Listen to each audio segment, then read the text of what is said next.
नमस्कार दोस्तों, स्वागत है आप सभी का साइंस जर्नी में। दोस्तों, आज ये सीरीज़ है जो साइंस जर्नी पे एवरी सैटरडे को हम लोग चला रहे हैं और इसमें आज हम चर्चा करेंगे दूसरे जातक कथा वर्णुपथ जातक कथा की। वर्णुपथ जातक कथा में हम डिटेल्स में जाएँगे और इसमें क्या बताना चाहते हैं, इसकी क्या शिक्षाएँ हैं, ये जातक कथा क्यों ज़रूरी है? आज की डेट में आपने देखा होगा कि बहुत सारे बच्चे प्रिपरेशन करते हैं एग्ज़ाम की, बहुत सारे लोग बिज़नेस खोल लेते हैं, काम करना चाहते हैं और वो काम करते-करते एक लेवल तक पहुँचते हैं, जाते हैं, फिर उस काम से निराश हो जाते हैं। उन्हें लगता है कि यार इससे ना कुछ फ़ायदा नहीं हो रहा है, कुछ मज़ा नहीं आ रहा है, इसको छोड़ देना चाहिए। इसमें मैं गलत जगह ले लिया, अब कहीं दूसरा जगह ट्राई मारते हैं, शायद वहाँ से हमें बेनिफिट मिल जाए।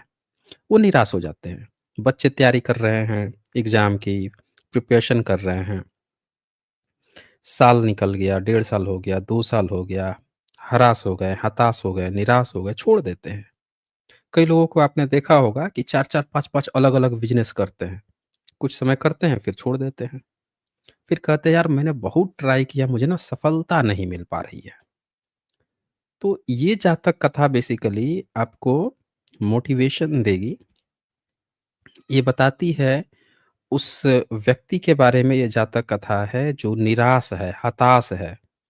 और किस तरह से बुद्धिज़्म उसको इनकरेज करता है, उस पर ये आधारित है। तो ज़्यादा से ज़्यादा लोगों को जोड़िए, जैसा कि मैंने बता भी रखा है, एवरी सैटरडे शाम को 7 या 7:30 से हम लोग साइंस जर्नी पे लाइव करते हैं, जो जातक कथा की स्पेशल सीरीज़ है। आज चूँकि सम्राट अशोक का जन्मदिन है और चैत्र शुक्ल 8वीं जो आज के दिन मनाया जाता था और यही दिन 2 दिन तक ये सेलिब्रेशन चलता था 8वीं और 9वीं। पाहियान ने अपनी आँखों से देखा था। तो आज की डेट में लोग भूल गए हैं। अब आप देखें कि एक काल्पनिक रामनवमी मनाई जा रही है, कल को मनाई जाएगी। लेकिन एक्चुअल इतिहास क्या है कि 5वीं सदी में सम्राट अशोक का जब मनाया जाता था, अष्टमी और नवमी दोनों दिन सम्राट अशोक के लिए डेडिकेटेड था। तो सभी लोगों को बहुत-बहुत मंगल कामनाएँ। जो लोग नहीं जानते हैं वो जान जाइए। ये पूरी तरह से श्रमण परंपरा के ही सारे पर्व त्योहार हैं। सारी चीज़ें बुद्धिज़्म की है, नाम बदल-बदल के अलग-अलग काल्पनिक चीज़ें जोड़-जोड़ के इन डेटों पे कोई और जो है कब्ज़ा करते जा रहा है। तो चलें इसको मैं लीगल डिस्क्लेमर दिखा देता हूँ शुरू करने से पहले। ये लीगल डिस्क्लेमर है जैसा कि आप जानते हैं, यहाँ पे जो भी बातें होती हैं, जो भी प्रेज़ेंटेशन होती हैं, जो भी डिबेट्स होती हैं, इसका उद्देश्य साइंटिफिक टेम्परामेंट को एनकरेज करना है। जो कोई भी बाहर से वक्ता आते हैं, जो डिबेट करने आते हैं, वो जो भी अपनी बातें बोलते हैं, वो उनकी अपनी रिस्पॉन्सिबिलिटीज़ होती है। चूँकि एआई ग्रोक भी ट्रेंडिंग में चल रहा है, तो एक-आध 1-2 क्वेश्चन्स का उससे हम दिखाते हैं, क्योंकि वो भी डेटा आपको मिसलीड कर सकता है, लेकिन आप उसको प्रॉपर ढंग से सबूत के साथ डिबेट करेंगे, तब कुछ निष्कर्ष निकल सकता है। तो 1-2 पॉइंट दिखा के, फिर वेणुपथ जातक कथा को हम शुरू करते हैं। बहुत खूबसूरत जातक कथा है, पूरा मैं बताऊँगा। ये सम्राट अशोक का जो जन्मदिन है, तो आप देख सकते हैं कि सारी उपलब्धियाँ आज की डेट में जो भी चीज़ आप देख रहे हैं, सम्राट अशोक का दिया ही हुआ है। आप सोचिए कि भारत में आज़ाद भारत में जब ये बात आई कि भारतीयों के पास अपना क्या है? भई मुस्लिम्स आए थे, तो मुस्लिम ने तो 13वीं, 14वीं, 12वीं सदी के बाद ही तो वो आके अपना कंस्ट्रक्शन शुरू किए हैं। उससे पहले तो उनका कंस्ट्रक्शन नहीं था, विशेषकर मुगलों ने ज़्यादा कंस्ट्रक्शन किए हैं। तो उससे पहले तो भारतीयों ने कुछ तो बनाया होगा। तो इतिहास खंगाला गया कि भारत का प्रतीक चिन्ह कुछ खोजा जाए, बनाया जाए, बताया जाए, जो मुगलों से मुस्लिम से पहले भारत में था। तो ब्राह्मणिज़्म ने कुछ नहीं बनाया, शिल्पकला है ही नहीं, खाली यादें रखी हैं। आप एक-एक चीज़ उठाएँगे तो हर एक चीज़ बुद्धिज़्म का ही मिला। सिलेबस में क्या पढ़ाया जा रहा है? कोई वैदिक काल था जिसका आज तक कोई सबूत नहीं है। अबे वैदिक काल को कौन नष्ट कर दिया? कौन आक्रमण करके आके नष्ट कर दिया? बताओ। बुद्धिज़्म था तो अगर किसी ने नष्ट किया या कुछ भी किया तो ज़मीन खोदने पे मिल जा रहा है। कि तुम्हारा वैदिक काल था तो उसको किसने नष्ट कर दिया भाई, एकदम ज़मीन से गायब हो गया। सिंधु घाटी सभ्यता थी, तो उसको वो नष्ट हो गई, लेकिन सबूत तो मिल रहे हैं ना कि सिंधु घाटी सभ्यता थी। कि वैदिक काल कहाँ पे था भाई? कागज़ पे लिख दिया इन्होंने वैदिक काल, फर्जी में। ना सबूत मिल रहा है, ना कभी था। तो आप देखें कि जितने भी भारत के प्रतीक चिन्ह हैं, चाहे राष्ट्रीय प्रतीक चिन्ह आप देखेंगे क्या है? अशोक स्तंभ है। न्यायालय में जाएँगे, उसका लोगो देखिए, मुहर देखिए, भारत सरकार का स्टम्प देखिए, सेना-वेना में जब ते जाके देखिए, सब पत्ता, पीपल का पत्ता वगैरह सब चीज़ बुद्धिज़्म का ए टू ज़ेड है। राष्ट्रीय ध्वज तिरंगा ठीक बीच में धम्मचक्र है। राष्ट्रीय कैलेंडर भारत का शक संवत बुद्धिस्ट संवत है। राष्ट्रीय पशु बंगाल टाइगर बुद्धिस्ट प्रतीक है। राष्ट्र सॉरी राष्ट्रीय पंछी मोर सम्राट अशोक का टोटेम है। उनका गढ़ है मौर्य। राष्ट्रीय पुष्प कमल है जो बुद्धिज़्म का प्रतीक है।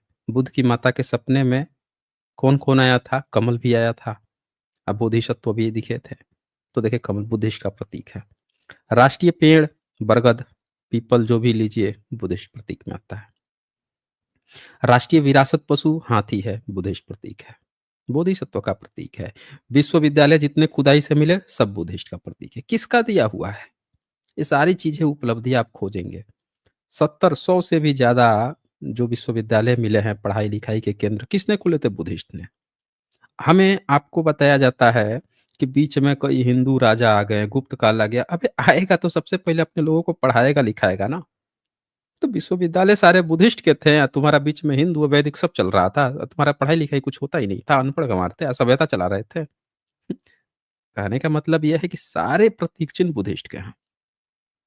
जिसका कुछ नहीं है, उसका इतिहास दिखाया जा रहा है। क्यों दिखाया जा रहा है? ताकि बुद्धिज़्म का सही इतिहास भारत के एससी, एसटी, ओबीसी लोग ना जान सकें। अब आगे आप देखिए भारत की सबसे प्राचीन जो पढ़ी गई लिपि कौन है? पाली-प्राकृत। लिपि वो तो भाषा हो गई ना, लिपि क्या है? धम्म लिपि, जिसको ब्राह्मी लिपि भी कहते हैं। वो ब्राह्मी नाम भी बुद्धिस्ट किताब ललित विस्तर से आया है। इनकी किताब में भी कहीं ब्राह्मी लिपि का ज़िक्र नहीं है। कोई भी ब्राह्मणिकल किताब में ब्राह्मी लिपि का नहीं ज़िक्र है, क्योंकि उनसे कुछ लेना-देना नहीं था। इसी तरह से प्राचीन पढ़ी जा सकी भाषा पाली-प्राकृत वो भी बुद्धिस्ट की देन है। प्राचीन पढ़ा जा सका शिलालेख किसका है? तो सम्राट अशोक का है। सब उन्हीं का देन है। सबसे ज़्यादा स्तूप बनाने का रिकॉर्ड किसका है? तो सम्राट अशोक का है। पूरे भारत के कण-कण में बुद्धिज़्म के प्रतीक, स्तूप, महाविहार से भर दिया था उन्होंने। पूरा भारत ही नहीं, पूरा अखंड जम्बूद्वीप जो है। तो ये सम्राट अशोक का जन्मदिन है, इसीलिए मैं ये दिखाना चाह रहा था। ये किसी धर्मपिता ने तुरंत ही एक मैंने पोस्ट किया था, उसका तुरंत इंग्लिश में उन्होंने बना के तुरंत ही ये कर दिया, पोस्ट बना दिया, बड़ा खूबसूरत सा। अब एक क्वेश्चन था कि सम्राट जो अशोक हैं, उनके दादाजी चंद्रगुप्त मौर्य के बारे में। लोग कहते हैं कि जैन थे, प्रचार किया गया है। तो हमने पूछ लिया क्वेश्चन, ग्रुप का भी कहीं से पढ़ा होगा कि जैन थे, तो हमने उससे क्वेश्चन पूछा कि भैया कोई समकालीन सबूत है कि वो जैन थे? हमने पूछा उससे तो देखिए क्या जवाब देता है वो। कहता है चंद्रगुप्त मौर्य के समकालीन कोई सबूत नहीं मिला कि वो जैन थे। नहीं है सबूत। जैन ग्रंथों में 12वीं सदी के दावे हैं पर समकालीन प्रमाण नहीं है। कह रहा है 12वीं सदी में दावा किया गया है।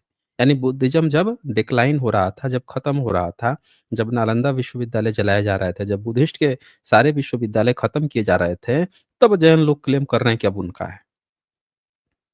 उसके पहले का कोई सबूत नहीं है, खुद बोल रहा है, हम बोल रहे हैं थोड़े। त्रिपिटक में मौर्यों का अंगार स्तूप बौद्ध संदर्भ है, जैन का नहीं है।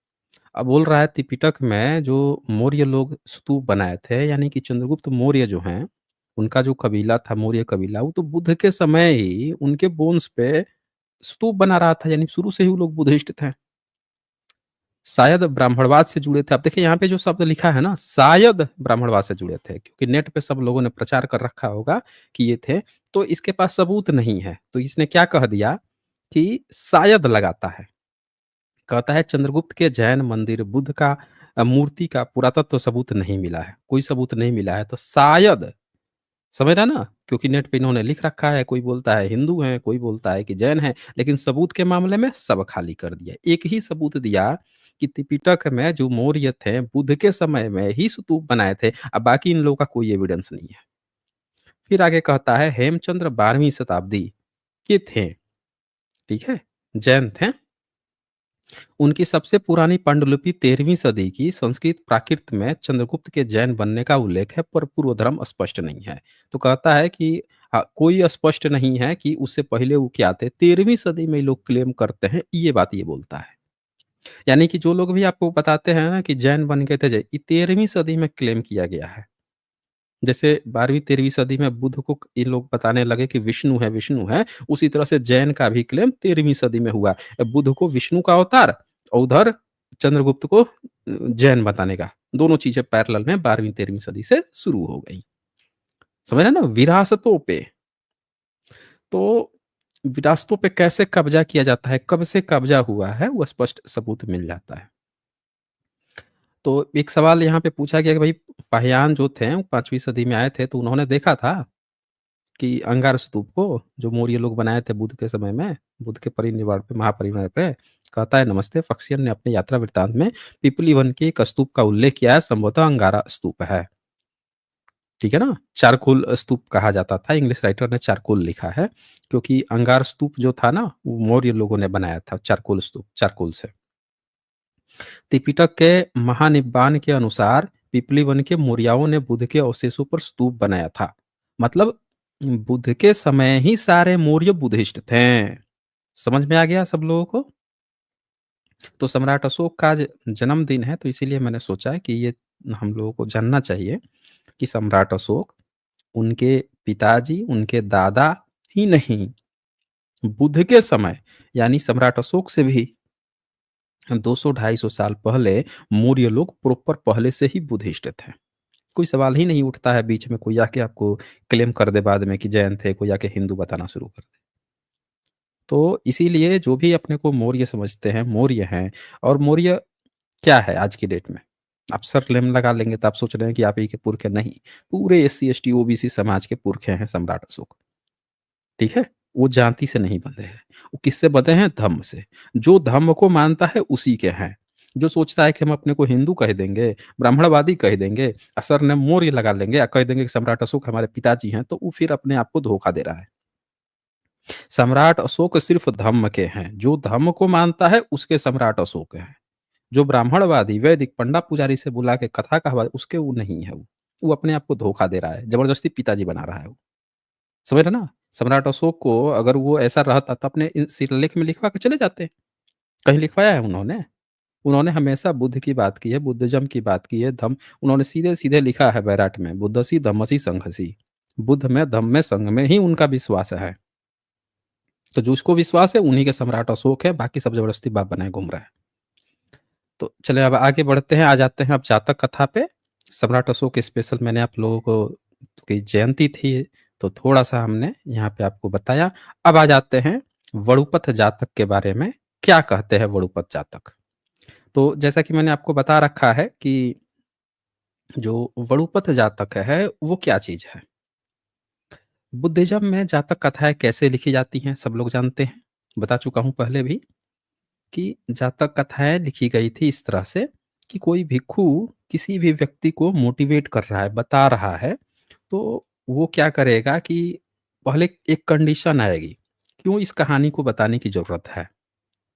तो उस कंडीशन के लिए पहले एक सिचुएशन तैयार की जाएगी, एक वर्तमान कथा कही जाएगी कि एक सिचुएशन है, भिक्षु एक कथा बताएगा कि एक ऐसी सिचुएशन बन गई कि जिसमें बुद्ध को उस सिचुएशन को हैंडल करने के लिए एक पूर्व कथा बतानी पड़ी। पहले के उनसे भी काफ़ी समय पहले की एक कथा उनको सुनानी पड़ी।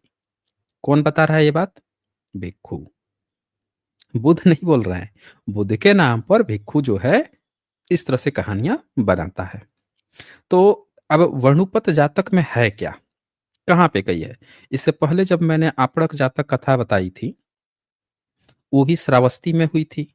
ये भी श्रावस्ती की घटना है, दोनों जेतवन की है। हल्का-फुल्का दोनों मिलता है। आपसे ये लोग बार-बार कहेंगे कि देखो बुद्धिज़्म में ना बोधिसत्व हमेशा क्षत्रिय में और उसमें ब्राह्मण में क्षत्रिय में वो होते हैं, पैदा होते हैं। जबकि इस शुरू की ही दोनों जातक कथा मुँह पे उनके तमाचा लगा देती है। ऐसा लगता है कि जैसे मुँह ऊपर करके अपने ऊपर थूक रहे हैं। क्योंकि दोनों में ही वो ना ब्राह्मण है ना क्षत्रिय है। इनके यहाँ तो बुद्धिज़्म में वर्ण व्यवस्था है ही नहीं, तो ब्राह्मण क्षत्रिय का सवाल ही नहीं है। जैसे सम्राट अशोक की बात आ गई, कि जो उनको सोच रहा है कि जाति के हैं तो इसीलिए ये हमारे पुरखे हैं, वो अपने आप को धोखा दे रहा है। उस पूरी तरह से बुद्धिज़्म के थे।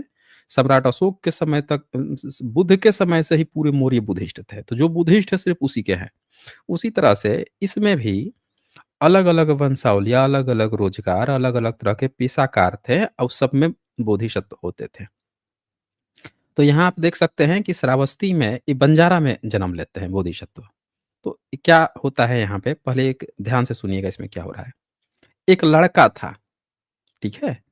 तो श्रावस्ती निवासी, श्रावस्ती आज के समय में श्रावस्ती नाम सुने होंगे आप। ये उत्तर प्रदेश का एक इलाका है, जो भारत मतलब उत्तर प्रदेश का सबसे पिछड़े इलाका कहा जाता है। जितना बुद्ध का जो सबसे अच्छे-अच्छे प्लेस हैं, उसका इतना लूट-खसोट किया गया है, इतना बर्बाद किया गया है, कि भारत का सबसे पिछड़ा बन के रह गया। जैसे बिहार गढ़ था बुद्धिज़्म का, तो बिहार को आप देखिए सबसे पिछड़ा बना दिया इन लोगों ने भारत में। उड़ीसा गढ़ था, उड़ीसा को भी पीछे कर दिया। मध्य प्रदेश गढ़ था, उसको भी पिछड़ा कर दिया। राजस्थान गढ़ था, उसको भी पीछे कर दिए। हुँ। पंजाब गढ़ था, उसको भी पीछे कर दिए। यूपी भी गढ़ था, यूपी की भी हालत कोई ख़ास नहीं है। तो और यूपी में श्रावस्ती जो बुद्ध का सबसे ज़्यादा जुड़ाव है, उसको भी कर दिए गायब, क्योंकि श्रावस्ती में ही पहले बुद्ध का जन्म स्थान आता था, जो अब लुम्बिनी में शिफ्ट हो गया है, मतलब नेपाल में 8 किलोमीटर चला गया है। एक व्यक्ति पिछले स्ट्रीम में जब हो रहा था, तब एक व्यक्ति जुड़ गए थे, बोल रहे थे कि हम लोग ले लेंगे, ऐसी बात नहीं कहनी चाहिए, ठीक है ना? किसी भी जो सीमाएँ बँट गई हैं, हमको दूसरे पर अधिकार करने का, इस तरह से बोलने का नहीं अधिकार है। तो यहाँ पे हम देख सकते हैं कि वो जो भिक्षु था, वो बुद्ध के पास गया, जेतवन में गया। बोला कि बुद्धा, हमने आपसे जो भी सुना है, उनसे जो ज्ञान देखा, तो उसने जब देखा कि शादीशुदा होने पर, गृहस्थ होने पर क्या-क्या दिक्कतें हैं, और अगर हमें निब्बान की प्राप्ति करनी है और बुद्धिज़्म भिक्षु बनकर अगर हमें जीवन गुज़ारना है, तो हम क्या-क्या हमें बेनिफिट हो सकते हैं। उसके मन में लालसा जगी कि क्यों ना निब्बान की प्राप्ति की जाए। लालसा कहने का मतलब लालच यहाँ पे नहीं है, मतलब जिज्ञासा एक तरह से।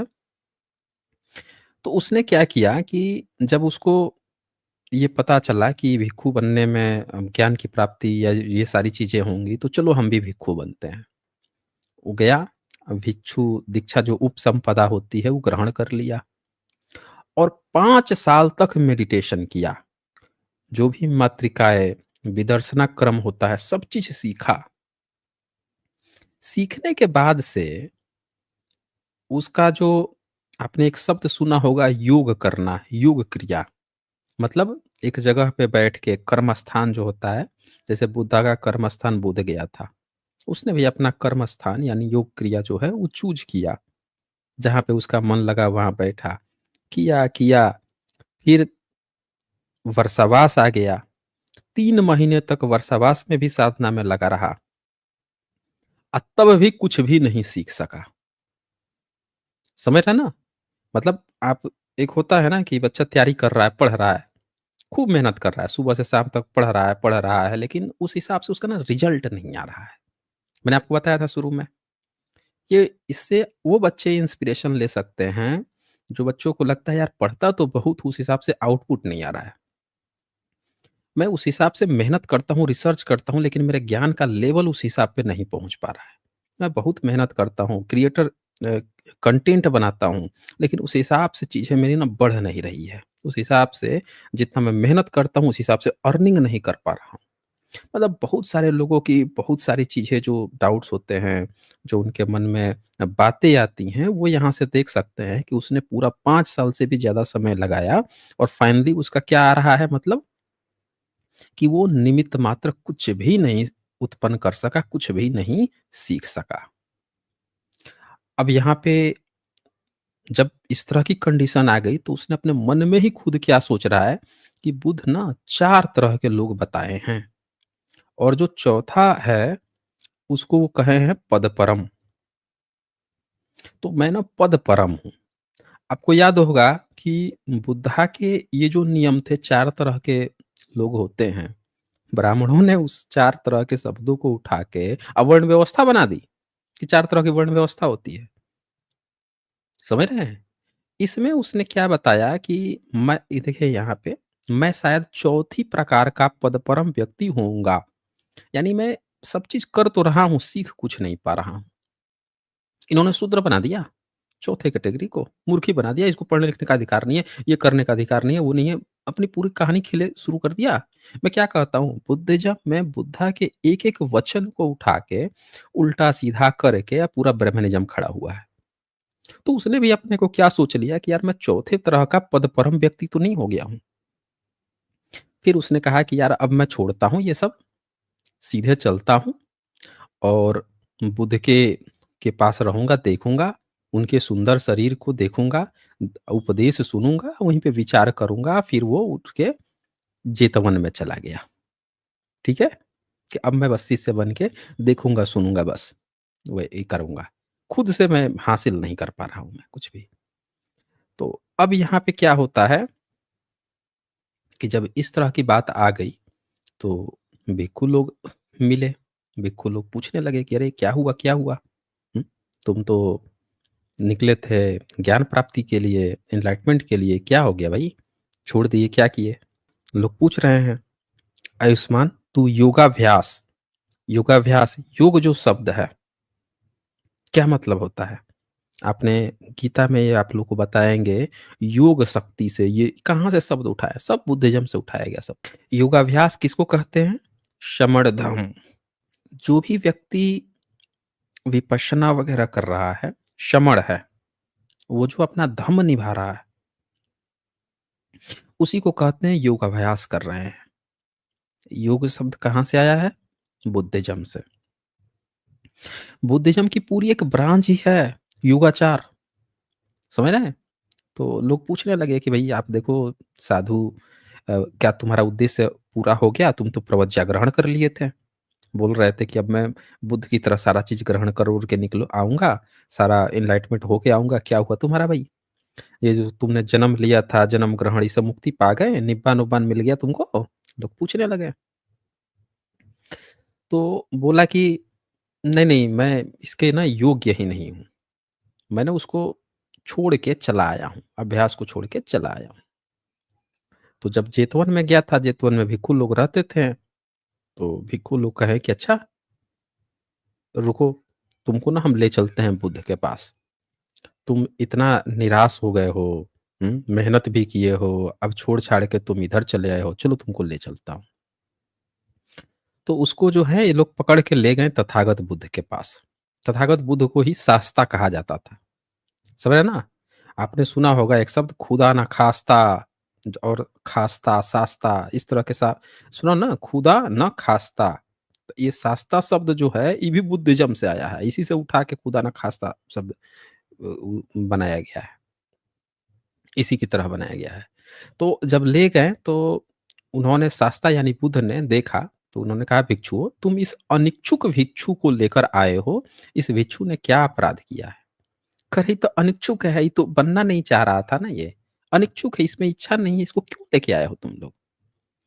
तो बोलते हैं भंते, यह भिक्षु मतलब बुद्ध ही कहते हैं, यह भिक्षु ऐसे उबारने वाले धम्म में साधु बन योगाभ्यास यानी शमण धम्म करते-करते उस प्रयत्न को छोड़कर लौट आया है। अब इसके अंदर इतनी हिम्मत नहीं रही है, बोल रहा है कि अब हमसे नहीं हो पाएगा, हम नहीं कर पाएँगे, शायद हम उस लायक ही नहीं हैं। कई बार लोग निराश हो जाते हैं ना, काम करते-करते निराश हो जाएँगे, कहेंगे यार शायद ना मैं इस काम के लिए बना ही नहीं हूँ, मैं लायक ही नहीं हूँ। निराश हो गया बिल्कुल। तब भगवान ने उससे पूछा, "क्या सचमुच भिक्षु तुमने प्रयत्न ढीला कर दिया? मतलब जो काम कर रहे थे अब तुम छोड़ दिए, ढीला हो गए, नहीं हो पाएगा?" तो बोलता है, "हाँ, सचमुच भगवान।" भगवान कहा जाता था, बुद्धा को ही भगवान कहा जाता था। इस पूरी दुनिया में एक ही भगवान हुए हैं, वो हैं भगवान बुद्ध। इन लोगों ने भगवान शब्द को उठा के 7 आसमान, तो क्षीर सागर, तो कोई आसमान में देवी-देवता रहता है, उड़ के जाता है, आता है, पता नहीं क्या-क्या चीज़ें बना दी, काल्पनिक चीज़ें। अब भगवान जबकि बुद्ध को कहा जाता था, भगवा से भगवान। तो कहते हैं भिक्षु ऐसे धर्म में साधु हो, तुम अपने को अल्पेक्ष, संतुष्ट, एकांत प्रिय व प्रयत्नवान न बना। क्यों आलसी भिक्षु प्रकट कर रहा है? क्या तू पूर्व जन्म में उद्योग परायण नहीं था? अब ये उसे कह रहे हैं कि तू पूर्व जन्म में उद्योग परायण, क्योंकि ये जो लड़का है जो आया हुआ है, ये बेसिकली इसको बताया जा रहा है कहानी कि पूर्व जन्म में, यानी कि तू एक ऐसे फैमिली से तो नहीं है जो बिजनेस करता है। तू उस चीज को देख। कौन बता रहा है? एक भिक्षु बता रहा है। किसके मुंह से? कि बुद्ध ऐसा उससे कह रहे हैं। अब यहां से शुरू होगी जातक कथाओं का। मैंने क्या बताया ट्रेंड कैसे शुरू होता है? पहले एक सिचुएशन क्रिएट की गई है। यहाँ पे एक सिचुएशन क्रिएट की गई है कि एक लड़का जो है पूरा बहुत मेहनत किया कि हम भी बुद्ध की तरह एनलाइटेड हो जाए, नहीं हो पाया। अब उसको सिचुएशन बुद्ध तक ले आया गया, तो अब बुद्ध के माध्यम से बुद्ध आ चुके हैं। अब बुद्ध के माध्यम से उसको एक कथा सुनाई जाएगी उसके अतीत की, कि तुम्हारा जो है बहुत पहले एक लड़का था, एक बोधिसत्व था, और उसके साथ भी ऐसी सिचुएशन आई थी, तब उसने क्या किया था। फिर इन दोनों कहानियों को अटैच करने के लिए ये बताया जाएगा कि वो जो बोधिसत्व था ना, वो बेसिकली तुम ही थे। उसी की धारा प्रवाह तुम्हारे अंदर आई है, चेतना का प्रवाह तुम्हारे अंदर आई है, जिसको लोग आमतौर पे पुनर्जन्म कह देते हैं। पुनर्जन्म मतलब ये नहीं है कि उसकी आत्मा निकल के यहाँ पे जन्म ली है।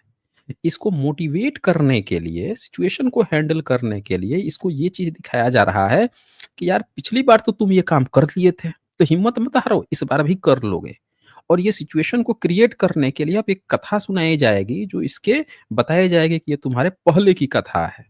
ये काम तुम ही कर रहे थे, तुम्हारी तरह ही कोई बोधिसत्व था वो कर रहा था, वही तो फिर से कर लोगे तुम, वही तो हो तुम। तो ये मोटिवेशन के लिए इस तरह से कहानियाँ इसमें 2 तरह से जोड़ी जाती है। एक प्रेज़ेंट जो सिचुएशन बनाती है, दूसरा इसके पूर्व की कथा। अब देखिए कैसे शुरू होगा। तो वो बोलते हैं कि तुमको हिम्मत हारो मत बैठो। एक बार और ऐसी कंडीशन आई थी जब तुम मरुभूमि में गए थे। इस तरह की सिचुएशन बनी थी और तुमने उसको हैंडल कर लिया था। कैसे? अब सुनो ध्यान से। अब देखिए अतीत कथा। तो अब ये दूसरा लेयर शुरू हो गया है। सिचुएशन तैयार कर दी गई है। अब उसको मोटिवेट करने के लिए एक कथा सुनाई जाएगी जो एक्चुअल में ओरिजिनल कहानी है इसका। समझ रहे ना? ये अब कहानी शुरू हो रहा है जातक का। अभी तक सिचुएशन बनाई जा रही थी, माहौल बनाई जा रहा था ताकि इस कहानी को कहा जा सके। तो इसमें क्या दिखाता है कि काशी देश यानी बनारस, भारत का सबसे पुराना जो जगह है, चाहे जातकों में जो सबसे ज़्यादा नाम मिलता है वो काशी का मिलता है। बुद्ध ने पहला उपदेश दिया था वहाँ पे, वही जगह सबसे ज़्यादा फ़ेमस था, काशी का बनारस। और वहाँ का ब्रह्मदत्त राजा, आपको ये लोग क्या कहेंगे, बृहदत्त राजा था, उसकी हत्या कर दी पुष्यमित्र शुंग ने। फर्जी कहानी। क्यों बृहदत्त, कहाँ से शब्द लेके आए हैं ये? क्या बुद्धिज़्म की किसी किताब में बृहदत्त की चर्चा है? बताइए। ब्रह्मदत्त की चर्चा है, बृहदत्त का है? अशोकावदान में तो नहीं है। कहाँ से ये बृहदत्त लेके आए हैं? हुँ? कि बृहदत्त की हत्या कर दी। जबकि हमेशा बृहदत्त राजा जो है वो बुद्धिस्ट राजा है। इसकी चर्चा जातकों में मिलती है। तो यहाँ पे आप देखिए कि वो बताता है कि बोधिसत्व बंजारे के कुल में पैदा हुए। बंजारा थे। बंजारे कहने का मतलब है कि जो सामान-वामान बेचने के लिए इस जगह, कभी उस जगह, कभी तीसरी जगह, कभी चौथी जगह। आप सुने हैं ना, आज भी लोग कहते हैं कि बंजारा जो है एक जगह पे नहीं टिकते हैं। हमेशा जो है अपने मतलब काफ़िले के साथ एक जगह बसते हैं, कुछ समय बाद दूसरी जगह बसते हैं, बंजारा है। तो बंजारा में बोधिसत्व का जन्म हुआ। अब देखिए क्या होता है यहाँ से। 500 कहानी, जैसे पिछली बार भी था कि 500 कहानी, 500 जो गाड़ी थी, उसको लेकर व्यापार करने चल दिए और 60 योजन की जो मरुभूमि में जा रहे थे, रास्ते में कंतार मिला। समझ रहे ना? रास्ते में क्या मिला? कंतार मिला। कंतार मतलब जो मरुभूमि होता है, ऐसी जगह जहाँ पे आपको तरह-तरह की परेशानियाँ हो सकती है। तो बालू वाला जगह था, एकदम रेगिस्तान। तो उस जगह से वो गुज़र रहे थे। अब पूरा 60 योजन था। 60 योजन, 1 योजन आप 10 किलोमीटर के लगभग समझ लीजिए। ये जो हैं प्रॉपर 59 योजन, 60 योजन जाना था, 59 योजन तक चले गए, आगे बढ़ लिए। कि जैसे-जैसे जाते थे तो रास्ते में बहुत ज़्यादा गर्मी पड़ती थी, बहुत रेतीला, आप जानते ही हैं रेगिस्तान में कितनी गर्मी पड़ती है। हुँ? भयंकर। रात में ठंडी होती है, दिन में भयंकर गर्मी। अब बालू आप देखते हैं ना, बालू में लोग अनाज को फ्राई करते हैं, एकदम तप जाता है, हालत खराब हो जाएगी, दिन में रेत उड़ेगी। ऐसी-ऐसी सिचुएशन से वो लोग गुज़रते थे दिन में। तो ये देखिए क्या लिखता है, उस कंतार का रेत इतना बारीक था कि मुट्ठी में लेने पर हाथ में नहीं ठहरता था। सूर्योदय के समय में ही भोर की तरह, आग की तरह इतना गर्म हो जाता था कि उस पर चला नहीं जाता था। बहुत भयंकर गर्म। तो ये लोग क्या करते थे कि उस कंतार को पार करने वाले लकड़ी, पानी, तिल, चावल सबको गाड़ियों पे लाद लेते थे और रात को ही चलते थे। रात भर चलते थे और दिन भर तंबू-वंबू गाड़ के रुक जाते थे, न पार नहीं कर पाएँगे। तो वह ऊपा के समय गाड़ियों को घेरे में खड़ी कर देते थे, मंडप एक तनवा देते थे समय रहते ही भोजन वगैरह कर लेते थे। जो मंडप की छाया होती थी, उसी में बैठ के बिताते थे। दिन कैसे निकल जाए, कट जाए, फिर रात को चलते थे। फिर जैसे सूर्यास्त होता था, शाम को भोजन खा लेते थे। भूमि जैसे ठंडा होता था, फिर गाड़ी में जुतवा लेते थे, जो भी जानवर है उसको लेके चलते थे। एकदम समुद्र के जो यात्रा होती है वैसे। समुद्र यात्रा कैसे होती है? उसमें एक वो होता है ना, जो बताता है आसमान देख के कि ये तारा इस दिशा में चल रहा है, तो हमको इस दिशा में चलना है। उत्तर में ध्रुव तारा दिखता है, तो जिनको मौसम का थोड़ा ज्ञान होता है, तारों का ज्ञान होता है, खगोल विद्या, वैसे जिसको ज़रूरत होती थी, उसी तरह रेगिस्तान में भी जब आप जा रहे हैं, तो रात-रात में चलेंगे, तो रात में आसमान में तारों को देखकर ही आपको दिशा पता लगाना है। दिन में तो सूरज को देख के पता लगा लेंगे, दिन में चलना नहीं था, चलना था रात में, कैसे पता? तारों को देखकर। तो जो ये बंजारा थे, बंजारा जो बोधिसत्व थे, उनको थोड़ा बहुत इसका आइडिया था। लेकिन हुआ क्या कि लोग जब जान रहे थे, पूरा 59 योजन पार कर लिया था इन लोगों ने और 59 योजन पार करके और फिर क्या हुआ कि ये लोग सोच रहे थे कि हम एक ही रात में अब तो पार कर जाएँगे, 59 योजन तो चल लिए हैं, 1 ही योजन तो बचा है। अब तो पार कर जाएँगे हम लोग इसको। फिर सामान-वामान बेच लेंगे या फिर आराम से लौट आएँगे। तो इन्होंने क्या किया कि शाम को अपना सारा जो है जितना भी पानी था, लकड़ी था जो लेके चल रहे थे और खाना-पीना था सब हटवा दिए कि यार इतना एक्स्ट्रा बोझ हम लोग लेके जो चल रहे थे, अब इसकी ज़रूरत नहीं रही। हटाओ यार, हटाओ ये सबको। अब तो बस 1 योजन बचा है और आज तो हम लोग पार कर जाने वाले हैं। बस इन्होंने क्या किया अपने सारे खाने-पीने का सामान, सब चीज़ जो है हटवा दिया और हटवा के रात में चल दिए। अब जो बोधिसत्व बंजारा थे, उनको आइडिया था आसमान का, खगोल विद्या का, कौन-सा तारा किधर है, कौन-सी दिशा है, किधर जाना है। लेकिन इतने दिनों से चूँकि ये लोग पार कर रहे थे, इतने दिनों से उस रेगिस्तान से होते हुए कंतार से गुज़र रहे थे, पहले रेगिस्तान नहीं कंतार शब्द होता था, गुज़र रहे थे, तो इनको क्या हो गया कि थकावट हो गई थी, भयंकर थकावट थी। बस ये भयंकर थकावट के कारण वहाँ पे रास्ते में लग गई इनको नींद और नींद लग गई तो ये गए सो। अब जब सो गए तो जो बाकी के लोग थे, उनको उतना दिशा का ज्ञान था नहीं। तो दिशा के ज्ञान न होने के कारण अब यहाँ पे एक गलती हो गई सब लोगों से कि ये लोग क्या किए कि उसको जिधर समझ में आया उधर चलते चले गए, उधर को ही आगे बढ़ते चले गए।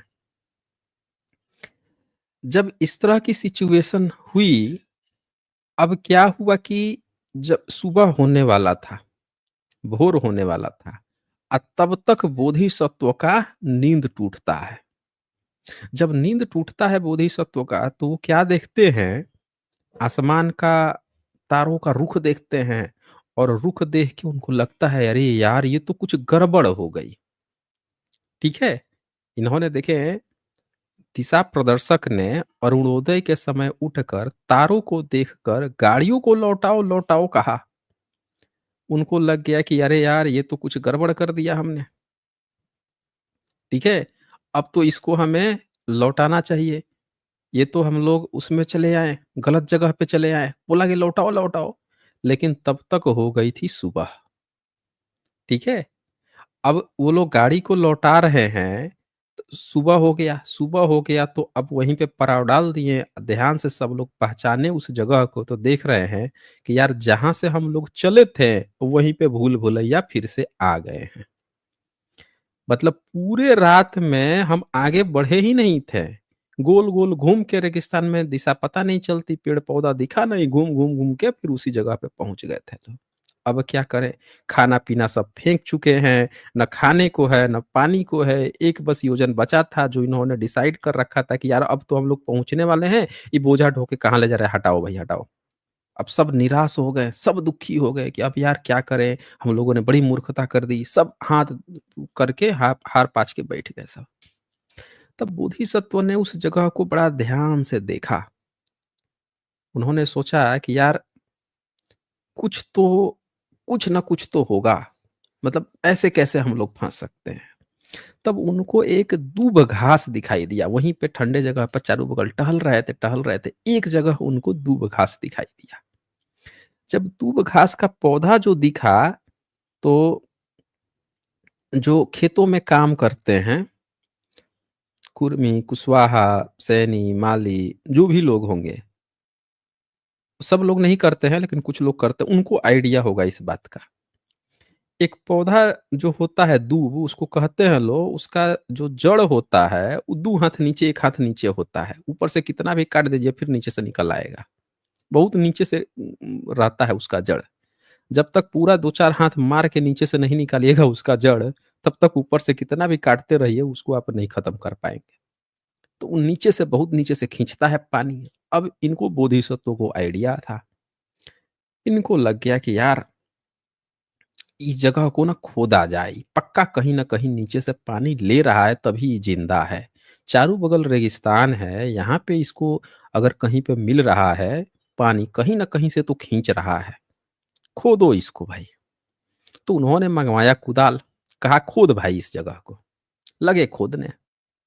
पूरा 60 हाथ जो है 60 हाथ 60 हाथ समझ रहे हैं ना? 60 उतना हैंड खुदवा डाला नीचे। और जब 60 हाथ नीचे खुदवाया तो पता है क्या मिला उनको? नीचे एक मिल गया पत्थर। अब पत्थर पर कुदाल जा ही नहीं रहा है, पत्थर को अब कैसे तोड़ेगा? अब जो उसको खोद रहा था, वो थक गया। कहा कि अब तो पत्थर आ गया, अब तो कुछ नहीं होगा, थक हार के बैठ गया। बोला अब कुछ ना हो पाएगा। आपने कहा खोदो, खोदो, आपने एक तो हम लोग खाने-पीने का नहीं है, पानी हम लोग फेंक दिए, कुछ भी नहीं है, ऊपर से आपने इतनी मेहनत करवा के खुदवा दिया 60 हाथ नीचे, अब देखिए मिल गया पत्थर, अब नीचे क्या खोदेंगे, अब तो हम लोग गायब, खत्म, टाटा, बाय-बाय, अब तो कुछ नहीं हो सकता, अब तो धूप आ रही है, सब भूखे-प्यासे मर जाएँगे, अब क्या किया जाए? तब बोधिसत्व जो है, देखिए यहाँ लिखता है, पत्थर से टकराते ही सबने हिम्मत हार दी, लेकिन बोधिसत्व ने सोचा, इस पत्थर के नीचे पानी होना चाहिए। नीचे उतरे वो 60 हाथ जो खोदा गया था उसके नीचे उतरते हैं बोधिसत्व और वो जो पत्थर था उस पत्थर पर कान लगाते हैं सुनते हैं नीचे। तो जब सुनते हैं तब उनको नीचे वाटर फ्लो जो है सुनाई पड़ता है। अब जब उनको वो पानी सुनाई पड़ता है तो वो बोलते हैं अपना उनका जो सेवक था जो खोज रहा था उससे बोला कि अरे तुम लोग हिम्मत काहे छोड़ दिए? हिम्मत छोड़ दोगे तो सब नष्ट हो जाएगा, उठो जागो खोदो इसको। इस पत्थर सारा खेल इस पत्थर का है। समझो कि सब काम हो चुका है, बस इस पत्थर को तोड़ देना है, जीत हम लोगों को मिलेगी ही मिलेगी। तो जो सेवक था, उसने बोधिसत्व की बात मान ली और सबके हिम्मत छोड़ देने पर भी वो हिम्मत नहीं हारा। सब लोग हिम्मत हार गए थे। वो एक जो उनका सेवक था, वो नहीं हिम्मत हारा। बोला कि बोधिसत्व कह रहे हैं, पक्का कुछ बात में गहराई है। चलो तोड़ते हैं उस पत्थर को। अब इतना मेहनत कर ही दिए हैं तो एक बात और मान लेते हैं, ठीक है? तो वो नीचे उतर गया, लगा पत्थर पर चोट करने। तोड़ता रहा जब तक तोड़ेंगे नहीं तब तक छोड़ेंगे नहीं, अब पत्थर गया टूट।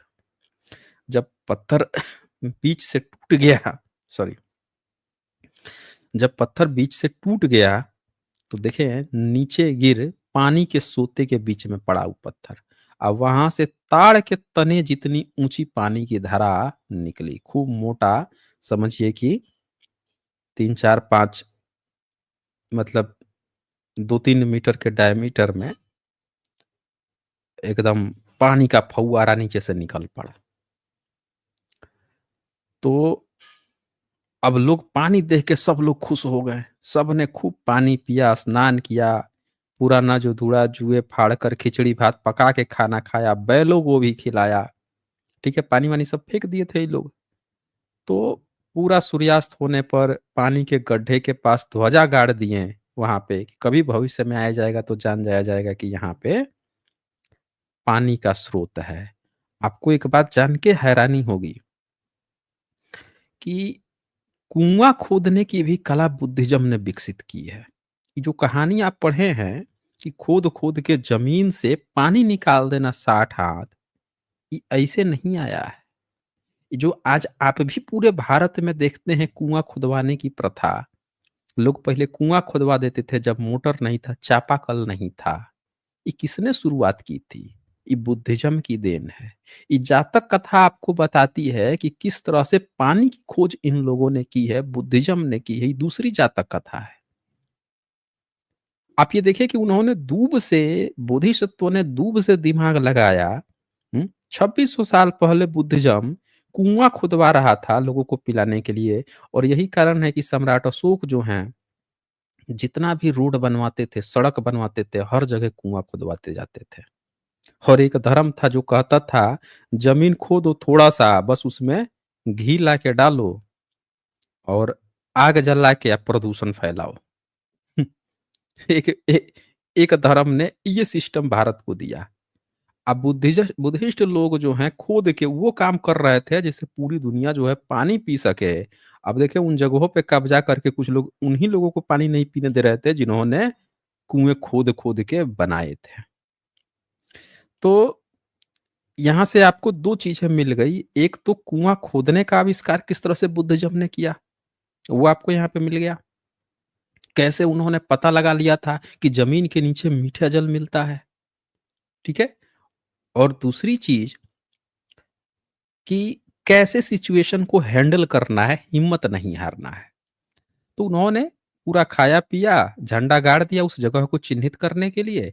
आज भी आप देखिएगा जब कोई माउंट एवरेस्ट फ़तह करता है तो अपने-अपने देश का झंडा गाड़ के आता है। आज गाड़ के आ रहे हैं। 2600 साल पहले बुद्धिस्ट सिखा दिया था कि जगह चिन्हित करना है, अपना झंडा गाड़ दो। तो उसके बाद से अपने सौदे को इन लोगों ने बेचा, दुगुना, चारगुना पूरा मुनाफ़ा-वफ़ा कमाया, फिर उसके बाद से अपने घर को लौट आए। ठीक है? फिर अपनी पूरी ज़िंदगी गुज़ार के और उसके हिसाब से यहाँ से महापरिनिर्वाण को प्राप्त हुए। तो बुद्ध ने बुद्ध पद प्राप्त कर लेने पर यह कथा इस गाथा को कहा था। अब ये गाथा जो है मात्र इतनी है 4 लाइन की। अकीला सुनो वडु पथे खड़ंता उद्दड़े तथ पप अविंदु एव मुनि वीर्य बलु पपन्नो अकिलाशु विंदे हृदयसस संति। प्रयत्नशील लोगों ने बालू के मार्ग में खोदकर पानी पाया, उसी प्रकार वीर्य बल से युक्त मुनि प्रयत्नशील हो हृदय की शांति को प्राप्त करे। यानी कि घने रेगिस्तान में भी आप पानी पी सकते हैं, उसी तरह से आपको हिम्मत नहीं हारना है। यहाँ वीर्य का मतलब हिम्मत होता है, वीर्य बल, आपके अंदर जो हिम्मत होता है। आज के समय में वीर्य का अर्थ बदल के या कुछ और कर दिए हैं। प्राचीन काल में बुद्धिज़्म में वीर्य का मतलब हिम्मत होता था। ठीक है ना? जब कहते थे कि वीर्यवान पुरुष यानी कि हिम्मत वाला पुरुष कहा जाता था। आज के समय में वीर्य जो है सीमेन को कह रहे हैं। सोचिए बुद्धिज़्म की शब्दावलियों का क्या-क्या अर्थ का अनर्थ बना दिया गया है। अब इसके बाद से यहाँ पे क्या होता है, इसका अर्थ यहाँ पे समझाया गया है कि इसमें एक-एक शब्द का जैसे अकिला सुनो जो है, ठीक है? इसको अकिला सुनो का अर्थ है आलस्य रहित व प्रयत्नशील। वर्णुपथ जो आज का टॉपिक है, उसका मतलब क्या है? वर्णु मतलब जो बालू का मार्ग है, बालू का जो पथ है, समझ रहे हैं ना? खड़ंता मतलब भूमि को खोदना। एक-एक शब्द का यहाँ पे पूरा मतलब यहाँ पे दिखाया गया है और ये सारी चीज़ें बुद्ध जो हैं बता रहे हैं कि इसमें क्या मतलब है, क्या नहीं मतलब है। बुद्ध के माध्यम से भिक्षु लोग इस कहानी में बता रहे हैं। उडंगे इसमें उत जो है शून्यपात है, अडंग मनुष्यों के घूमने का स्थान, खुला प्रदेश, तथ्य उस बालू मार्ग से, ये सारी चीज़ें बताते हुए बुद्ध जो है अब बोलते हैं उससे कि ये जो अभी हमने तुम्हें कथा सुनाई है उसको 4 आर्य सत्य बताते हैं कि दुःख है, दुःख का कारण है, कारण का निवारण है, ये सारी चीज़ें बताते फिर कहते हैं कि भई देखो, तुम ही तो थे वो बोधिसत्व। भिक्खु जो कहानी सुना रहा है, वो कहते हैं उससे उस लड़के से जो हिम्मत हार गया था विपश्यना में, 5 साल करते-करते जो छोड़ दिया था, उसको क्या बोलते हैं, आप ही तो थे जनाब उस समय, जो ये काम कर लिए थे, जब जहाँ सब लोग हिम्मत हार गए थे, वहाँ आपने वो काम कर दिखाया था। तो अभी क्यों नहीं कर सकते? अब उसको मोटिवेशन मिलता है उस लड़के को, उसके अंदर हिम्मत आता है। जैसे आज की डेट में आप देखेंगे तो सब लोग अपना पुरखे तलाश रहे हैं। हर आदमी एक पुरखा तलाश रहा है। जब देखेगा कि यार स्वतंत्रता संग्राम की बात हो रही है तो सोचेगा ना हमारे जाति से कोई ना एक महापुरुष मिल जाता तो हम भी ना ढिढोरा पीट देते डंके की चोट पे कि देखो हमारे महापुरुष ने आज़ादी दिलाई है। कोई कहेगा अच्छा मुगलों से लड़ा, अच्छा मुगलों से लड़ने की बात रुको, रुको हम अपने जाति से ना एक महापुरुष खोज के लाते हैं फिर ढिढोरा पीट देते हैं ना कि देखो हमारे महापुरुष ना मुगलों से लड़े थे भाई। मतलब पूरा गेम आप देख लीजिए क्या चल रहा है यहाँ पे। आपका कनेक्शन जो है आपके पुरखों से, आपके पुरखे बलशाली थे कि नहीं थे? आपके पुरखे कभी किसी से फाइट किए हैं कि नहीं किए हैं? संघर्ष किए हैं कि नहीं किए हैं? यही चल रहा है ना? तो ये देखिए कितना ट्रेंड बदल गया। बुद्धिज़्म ने क्या बताया कि वो आपको एक कहानी सुना रहा है जिसमें बता रहा है कि पूर्व के समय में आपकी ही जो चेतना थी उसने कठिन कार्य को सिद्ध किया। ब्रह्मनिज़्म ने क्या कर दिया है, ये जो भावना थी उस व्यक्ति को मोटिवेट करने की, ब्रह्मनिज़्म ने इसको कास्ट सिस्टम में बदल दिया। अब लोग ये सोचने की बजाय कि यार इस प्रॉब्लम को सॉल्व अगर किसी ने किया था तो हम भी कर सकते हैं। इसकी बजाय लोग किस चीज़ पे ध्यान दे रहे हैं? यार उसने ओलंपिक जीता है, रुको जाति खोजते हैं हमारी जाति का है कि नहीं है? अच्छा क्रिकेट में उसने सेंचुरी अच्छा ये किस जाति का है? सरनेम से पता नहीं चल रहा, जाति खोज रहे हैं। बुद्धिज़्म आपको बता रहा है कि आपको उससे उसके इंटेलेक्चुअल से प्रेरणा लेनी है कि उसने किया तो हमको करना है। यहाँ पे क्या चल रही? हमारा जाति का था ना, उसने कर दिया ना तो हम बाय डिफ़ॉल्ट अच्छे हो गए, जाति से ही हम बड़े हो गए। हमको नहीं करना है भाई। समझ रहे हैं? 80 किलो का भाला, पता नहीं कितने का झाला, पता नहीं कौन-कौन से बड़े बिल्डिंग, ऐसी तमाम तरह की जो बातें चलती हैं, हमारे पुरखे थे, सिक्कड़ लेके चल रहे हैं कि यही सिक्कड़ में ना हमारे 4-5 पीढ़ी पहले जो बड़े-बड़े हाथी बाँधते थे। अरे भैया, आप भी कर लो, बुद्धिज़्म काम करने की प्रेरणा देता है मोटिवेशन। वो कहानी इसलिए बता रहा है ताकि तुम हिम्मत मत हारो उसको और आज की डेट में क्या इन लोगों ने ट्रेंड चला दिया है? अरे हम तो निपट गँवार हैं। बस एक काल्पनिक कोई ऐसा चरित्र खड़ा कर दे जिससे हम कह दें ना उसने सब कर दिया था इसीलिए बाय डिफ़ॉल्ट आज हम सबसे ऊँचे हो गए, जाति में ऊँचे हो गए हैं भाई। हैं? भई आप कैसे ऊँचे हैं? तो हमारे ना ऋषि जो हैं प्राचीन काल में पुष्पक विमान बना दिए थे तो इसीलिए हम बाय डिफ़ॉल्ट ऊँची जाति हो गए हैं भाई। ये ट्रेंड चल रहा है। तो आप देख सकते हैं कि बुद्धिज़्म की ही एक-एक बातों को किस तरह से उसका शकल सूरत बदल के और ब्रह्मनिज़्म खड़ा किया गया है। कैसे जाति प्रथा खड़ा कर दी गई है, झूठा गर्व खड़ा कर दिया गया है और इस तरह से चीज़ें जो हैं, आज आपको जो फ़ॉर्म दिख रहा है, वो बुद्धिज़्म का ही बिगड़ा हुआ फ़ॉर्म दिख रहा है, जिसको आप क्या कहते हैं? कहते हैं कि ये अ, आज का सो कॉल्ड हिंदुइज़्म है। तो ये सारी चीज़ें जो हैं, आप देख सकते हैं, वो बोलते हैं कि वही उस समय जो हिम्मत हार कर पसार तोड़ कर जनसमूह से पानी पिलाने वाला मेरा छोटा सेवक चुचुक प अस्थाग यही हिम्मत हारा हुआ भिक्षु था। बोलते हैं कि देखो, वो जो तोड़ रहा था, पत्थर तोड़ के बैठ गया था, जब मैंने उसे कहा कि ये आखिरी पत्थर है, इसको तोड़ दोगे तो पानी निकल जाएगा तोड़ दिया तो ये बच्चा जो है ना, ये भिक्षु जो है, वही है। इस बार भी ये अचीव कर लेगा। ठीक है? तो ये कहानियाँ बुद्ध के नाम पर बनाई जाती थीं और बनाकर मोटिवेट किया जाता था। आप लोग कमेंट में मुझे ज़रूर बताइएगा कि आप लोगों को पन्नूपथ जातक कथा कैसी लगी? और आगे हम फिर से आप लोगों को आगे जातक कथाएँ सैटरडे को लेकर आएँगे। और चूँकि आज की डेट में मैं कॉलर नहीं जोड़ता हूँ, बस सुपर चैट अगर होता है वो पढ़ लेता हूँ। तो इसको हम देख लेते हैं। नेचुरल वर्ड यहाँ है, चक्रवर्ती सम्राट अशोक जी की जन्मदिन की हार्दिक बधाई जी। बहुत शुक्रिया आपका। सभी लोगों को मंगल कामनाएँ सम्राट अशोक जयंती पे। विलास भंडारे जी का यहाँ सुपर स्टिकर है। राहुल माली यहाँ पे लिखते हैं, बहुजन सूर्य सम्राट अशोक महान जयंती पर सभी बहुजनों को मंगल कामनाएँ, नमो बुद्धाय जय सम्राट। हाँ जी, बहुत शुक्रिया। और यहाँ पे यशदीप बालू लिखते हैं, एनेस्थेटिक थ्रोट स्प्रे यूज़ कीजिए, इंस्टेंट क्योर। अच्छा जी, बहुत शुक्रिया आपका इस सजेशन के लिए। और जॉन्टी ब्रिंजो, ब्रिंजो जी का यहाँ सुपर स्टिकर है। फिर यहाँ पे जॉन्टी ब्रिंजो जी का सुपर स्टिकर है। और आर भास्कर राव जी ने मेंबरशिप लिया है, शुक्रिया आपका। फिर यहाँ पे वर्ल्ड ऑफ मोरालिटी यहाँ लिखते हैं, the greatest emperor who won majority of Asia and influenced rest of the world through his novel concept of conquest by moral force, dhamma जय अशोक। बहुत खूबसूरत वर्ल्ड ऑफ मोरालिटी जी, बहुत खूबसूरत। यही हकीकत है कि पूरी दुनिया में हर एक सम्राट जो है, वो सबसे जितने भी जिनका साम्राज्य रहा, वो सब पे आरोप लगे हैं हिंसा का। और सम्राट अशोक एकमात्र ऐसे एम्परर हैं जिन्होंने दुनिया की सबसे बड़ी जनसंख्या पे राज किया, लेकिन उन वहाँ पे भी जहाँ पे एक जगह लड़ाई हुई, वहाँ पे शिलालेख लिख के इस बात का एक्सेप्ट किया कि यहाँ पे कुछ लोग इस लड़ाई में मरे हैं, आगे बिल्कुल भी नहीं मरने दूँगा और मैं अपने राज्य का विस्तार भी करके दिखाऊँगा। अब मैं बुद्ध के पथ पर पूरी तरह से चलूँगा। ठीक है ना?